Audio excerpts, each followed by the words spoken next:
Okay, mula dito mga brothers, nakita nyo itong PVC natin ito.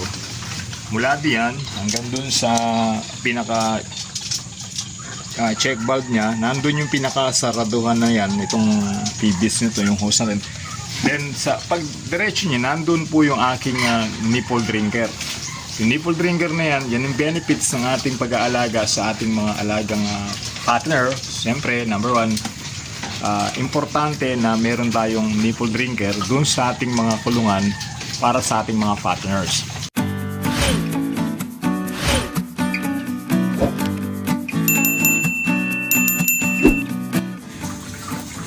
Okay, yan yung benefits mga brothers. Meron tayong nipple drinker kung paano natin nakikita na umiinom yung ating mga alagang fattening. So, less trabaho at safe yung ating mga alaga kasi una-una, malinis yung kanilang iniinom na tubig dahil hindi naman siya naiihiyan nila, hindi man lang nadudumihan. So, pabor sa mga racers, yung meron tayong nipple drinker dun sa ating mga kulungan. So, hindi naman mahirap gawin itong nipple drinker mga brothers. So, yun nga, mag-install ka lang ng PVC na di-make 1/2. So, pagdating mo dito sa dulo, dito sa area na kung saan dito sila, ayan, katulad yan, dito sila nagwiwiwi, nakabukod po yung area na to. So, dito natin ni-install yung ating nipple drinker. At make sure na pag nagkabit tayo ng nipple drinker, yung hindi ganong mahihirapan o hindi ganong titingala yung ating mga alagang partner. Kasi kung minsan, kapag sobrang taas ng nipple drinker, nasasamid yung ating mga alagang partner. Yung sakto lang po, pag siya ay pumihit, halos konting angat lang ng kanyang ulo, tingala ng konti, naaabot na niya yung nipple drinker. So katulad dito yung kinipit natin ito, kung mapapansin nyo mga brothers,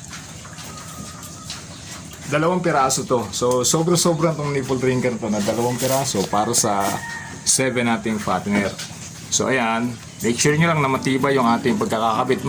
Mas better dyan kung bakal, pero kung wala naman, pwede rin yung PVC na rin. Hindi naman nila basta-basta masisirahan. Sure lang natin, ito tinali ko lang ng alambre. At yung pagkakatali ng alambre yan, talagang matibay po yan mga brothers. So sa bagay na yan, nakakatulong yan sa mga racers na katulad natin na kung saan ay hindi na nadadagdagan yung ating trabaho, lalo na sa bagay na nagpapainom tayo ng ating mga alaga. So ayan, safe yan. Dahil lagi malinis yung tubig na nandiyan na ininom ng ating mga alagang fattening. So, bawas trabaho natin, dagdag benefits sa ating mga alaga kasi hindi sila mauubusan ng tubig na kanilang iniinom. Importante yan, lalo na kung matindi ang sikat ng araw, yung summer. So, importante lagi na meron silang nakapirmi na tubig para sa ating mga alaga.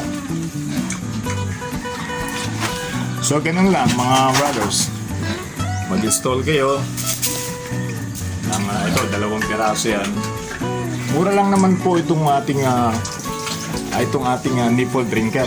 Ang bili ko lang po dito sa online 24. So napapataas lang yan yung shipping.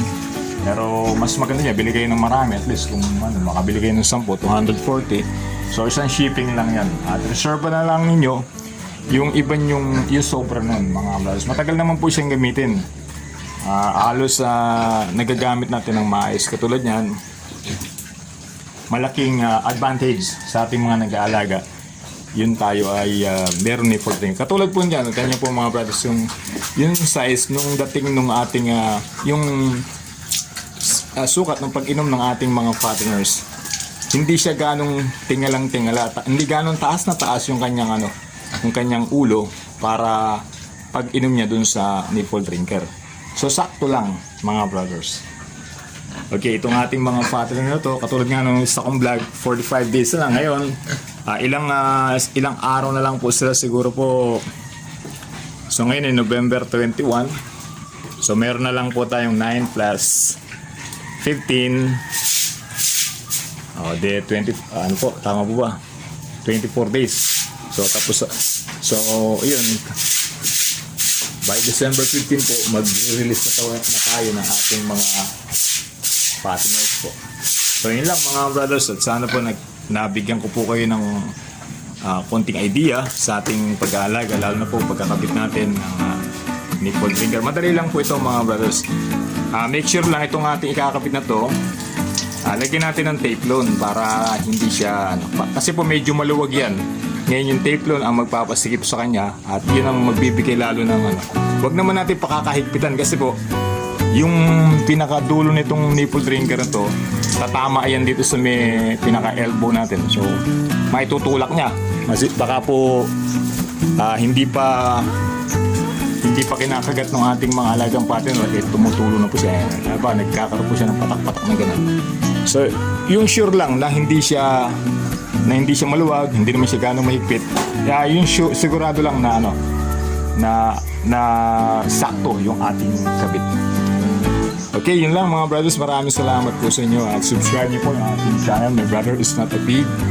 At marami pa po tayong pag-usapan patungkol sa pag-aalaga ng ating alagang baboy. Lalo na po sa ating mga breeders at gain din sa ating pag-aalaga ng ating mga partners. Salamat po. God bless.